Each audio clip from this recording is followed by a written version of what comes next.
This is how Africa was carved, Episode 1.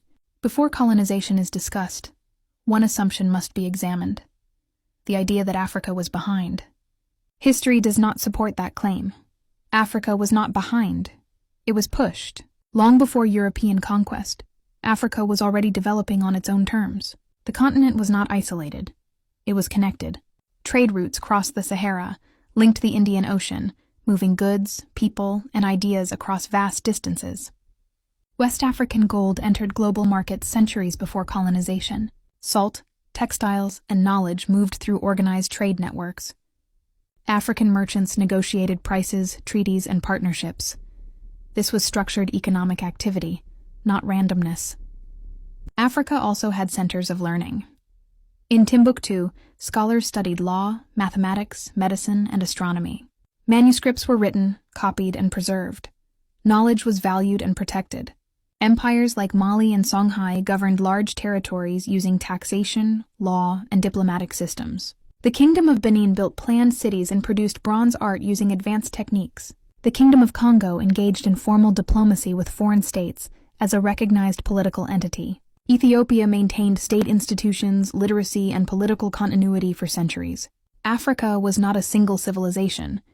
It was a continent of many systems, each shaped by geography, culture, and history. Political authority existed through councils, kings, age-grade systems, and spiritual leadership. Justice systems resolved disputes. Agriculture adapted to local environments. Medicine combined empirical knowledge and observation. Development did not stop naturally. It was interrupted. When Europeans arrived, they encountered societies with existing systems. To justify takeover, those systems had to be dismissed. Complex societies were described as disorganized. Knowledge systems were labeled primitive. Sovereignty was reduced to tribalism. This narrative did not emerge by accident. It served a purpose. If Africa was presented as behind, then intervention could be framed as progress. But intervention came with destruction.